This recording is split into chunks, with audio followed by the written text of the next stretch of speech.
Dears welcome back to R K classes. മക്കളെ, നമ്മളെ വീഡിയോന് താഴെ രണ്ട് ഡൗട്ടുകൾ കണ്ടിന്യൂസ് ആയിട്ട് മക്കൾ ചോദിക്കുന്നുണ്ട്. ആ രണ്ട് ഡൗട്ടുകൾക്കുള്ള ഉത്തരമായിട്ടാണ് ഞാൻ വന്നത്. ഒന്നാമത്തെ ഡൗട്ട് എന്ന് പറഞ്ഞാൽ, ഇപ്പോൾ ഇമ്പ്രൂവ് ചെയ്തു, ഏതെങ്കിലും ഒരു സബ്ജക്റ്റ് ഇമ്പ്രൂവ് ചെയ്തു, പുതിയ മാർക്ക് ലിസ്റ്റ് വരുന്ന സമയത്ത് ഇമ്പ്രൂവ് ചെയ്ത സബ്ജക്റ്റിൻ്റെ മാർക്ക് മാത്രമാണ് ഉണ്ടാവുക, അല്ലെങ്കിൽ എല്ലാ സബ്ജക്റ്റുകളുടെയും മാർക്ക് ഉണ്ടാവുക എന്നൊരു ഡൗട്ട് മക്കൾക്കുണ്ട്.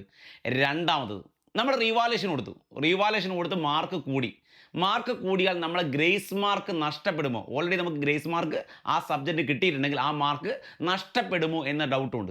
രണ്ട് ഡൗട്ടുകളും ക്ലിയർ ചെയ്യാൻ പോവുകയാണ്. വീഡിയോ മുഴുവനായിട്ട് കാണുക.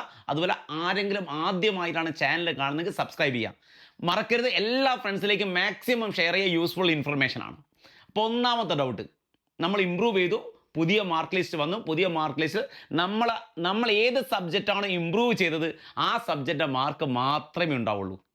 ഇനി പഴയ സബ്ജക്റ്റ് നമ്മൾ ഓൾറെഡി ഉള്ള എല്ലാ സബ്ജക്റ്റുകളുടെയും ചേർത്തുള്ള ഒറ്റ മാർക്ക് ലിസ്റ്റ് കിട്ടണമെങ്കിൽ മക്കൾ 40 രൂപ ഫീസ് അടച്ചിട്ട് എന്ത് ചെയ്യുക? ഒരു പുതിയ മാർക്ക് ലിസ്റ്റിന് അപേക്ഷ സമർപ്പിക്കണം. ഒന്നാമത്തെ ഡൗട്ട് ക്ലിയർ അല്ലേ?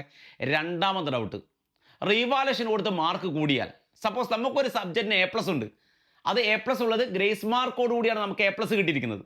പക്ഷേ റീവാലുവേഷൻ കഴിഞ്ഞപ്പം നമുക്ക് ഗ്രേസ് മാർക്ക് വേണ്ട, നമ്മുടെ മാർക്ക് കൂടി.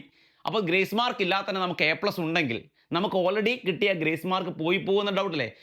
എവിടെയും പോകില്ല. ആ മാർക്ക് ബാക്കിയുള്ള സബ്ജക്റ്റുകൾക്ക് എന്ത് ചെയ്യും? ഡിസ്ട്രിബ്യൂട്ട് ചെയ്യപ്പെടും. എങ്ങനെയാണെന്ന് പറഞ്ഞാൽ നിങ്ങൾ ഒരു പ്രിൻസിപ്പൽ മുഖാന്തരം ഒരു അപേക്ഷ സമർപ്പിക്കണം. ഓക്കെ, അപ്പോൾ രണ്ട് ഡൗട്ടും ക്ലിയർ അല്ലേ? മാക്സിമം എന്ത് ചെയ്യുക മക്കൾ, വീഡിയോ ഷെയർ ചെയ്യുക. അതുപോലെ സബ്സ്ക്രൈബ് ചെയ്യാത്തവർ സബ്സ്ക്രൈബ് ചെയ്യാൻ മറക്കല്ലേ.